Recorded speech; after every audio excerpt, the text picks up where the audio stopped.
question that Tim said we'd talk about later is who advises the district on the lease-leasebacks? We do have legal counsel that's given us information on the lease-leasebacks. So.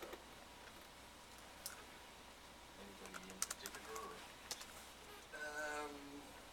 What's their actual firm name? Or It's external legal counsel. It's not. Correct. It's not district. It's not district counsel. It's an outside firm that specializes in construction litigation. I'll get to that. Do you have a percentage of how much you bought for lease-leaseback? You know, what percentage are lease-leasebacks as opposed to conventional bid process? In terms of Contracts. In terms of large contracts, almost all the large contracts currently are being done on lease-leaseback. Why? What's the advantage? Again, we can bring somebody in on the next meeting to do that, but there's, like Christy pointed out, the lease-leaseback's a guaranteed maximum price. So, and there's that truth. Now, we do, just let the committee know before we do the next committee and we can bring somebody in, is we do use a best practices where we don't, it's not a single source, it's not a sole source thing that we're doing. We're reaching out to a number of contractors to obtain qualified Roughly qualifications. how many do you review? How many, 3 or 4 contractors? Usually, at a minimum 3, usually we try to do anywhere from 5 to 6 minimally. I think it's actually a much more cost-effective way. Well, that was what was Because explained. you're allowed to break the job down, and it saves one GC running the whole thing and having his markup apply to every piece of the project. So if you have a project that has multiple big pieces of it, you can do 3 pieces. I'm speaking out of school here a little bit because I'm not totally an expert on it, but you can do 3 separate lease-leasebacks and get competitive bids on those 3. You're going to be much better off money-wise because you're going to save the GC's markup on all 3 of those and only pay 3 separate You kind of pieces. mixed up things a little bit too much. Pardon me? You mixed up lease-leaseback with the back competitive biddings and those are Lease-leaseback completely does not different. negate the need for competitive bidding, nor does it mean that competitive bidding isn't taking place. I believe it does still take place. It's a negotiation. I think It's that, a negotiated well, contract. that doesn't mean there's not a bid process. I think what happens then is the best contractor is probably picked for the job, and then it's negotiated from there. No, they invited actually to negotiate. Well, They're selected, pre-qualified and selected to submit. But Got it. I I think know what that we did what our- Ralph was we- saying we is did that our- they we talked did to the field bidders at before they Northgate, picked and we that. Oh, said- yeah. But did the That's field what I at think you're you're saying Northgate. the same thing. We did the field at Northgate, broke it down, and we probably saved $400,000. I mean, I volunteered myself personally a lot of hours to construction manage that project, but so you gave your time. yeah, I mean, but it was, I think there's ways to involve, you know, in these dire times of economics where the money's not there, that if there's people that can help make the process go cheaper, either through volunteers or through less general contractors just packing their wallets with money and break it down, I think it's a much more cost-effective way to manage a job. Well, again, because I have a feeling none of us are real experts on this, I'd really like to, you know, we can have a full discussion on this at the next meeting, you know, because, you know, and your arguments about saving a lot of money using the lease-leaseback has been discussed before, and so it's certainly one that you hear a lot about, and you know, that's great, but I think we just need to understand what the process is, so we understand that there is sort of a competitive process before they get to that negotiation with that lease-leaseback, and that we understand where the savings come in and why they're used versus a different competitive process. So if we can, Can I ask one more question? When you do an open request for calls before you pre-qualify those people, so you invite people to come. It's usually a multi-part process where you evaluate the qualification process first before you even look at numbers.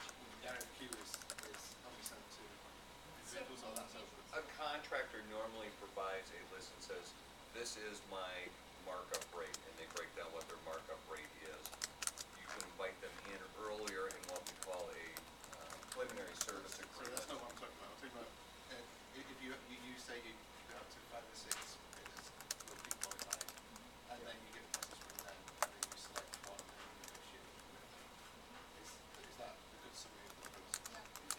kind of a truncated summary of the process, some of the steps that we talked about. Before that, those 5 or 6, is there an RFQ that invites them to?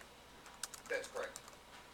Because I'm just trying to get to a part where we would meet the competitive requirement. I think if the RFQs are, Well, the whole point of having a lease-leaseback is to eliminate non-qualified in the first place, because in competitive bidding, it is required to pick the lowest bidder, Whether they're qualified or not. whether they're qualified or not, and that's one of the biggest problems actually in public construction. Yeah, I mean, everybody who submits the paperwork properly, and very often you end up really with a not very well qualified contractor with a lot of issues. So, go ahead. okay, I've seen that That's happen what I'm too. trying to, I'm just trying to, the reason why lease-leaseback. I understand that, I'm just trying to find out where the component is. But perhaps we could, Here's my problem, that theoretically, Ralph, you're right, that, you know, it should work, and the district should save a lot of money, but we're not right now. And so, we need to tune up the way that we do these things. And there is no reason that we can't get competitive pricing on these things. And, you know, you guys said that one of the projects recently, you had 7 qualified people at the bid walk, so to speak. And of those 7, you got 3 bids. And of those 3 bids, or prices, whatever you wanna call it, I'll call it bid, for lack of a better term. But the high bid was 100% more than the low bid, and the middle was somewhere in the middle. So there's something seriously wrong with that. That tells me that those 3 guys are not bidding the same thing. They're not bidding the same scope, they're not looking at it the same, and that's what we need to do. And there's no reason not to do it. The district pays for the design of these projects prior to sending them out. So there's no reason that everybody can't do it, just as if it were a competitively bid process. And then if the district wants to say, well, the second guy is really more qualified, in our opinion, to do these projects, and as long as you can justify it, that's fine with me. You know, I'm not saying that we should always take the low price. I've spent my whole life in construction, and I hate the public contract code.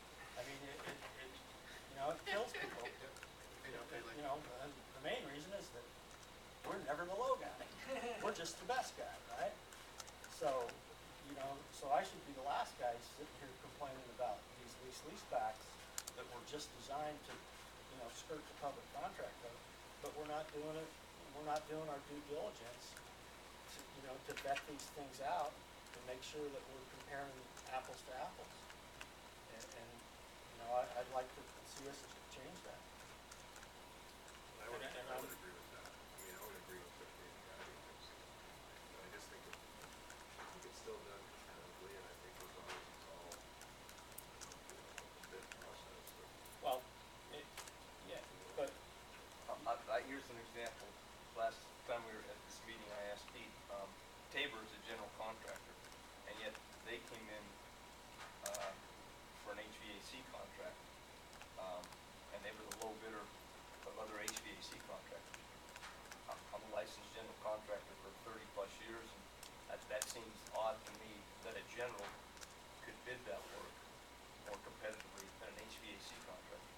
Well, by law, they can bid it, just They based on can the bid it. complexity I of the work that we're understand doing in how the they process. could do it. And I don't think anyone understands, like John said, he does a lot of bids, and he's never low. Is that working in the market? Yeah, theoretically, like everyone says, it's working in those margins, how much do they wanna make? And I think that varies also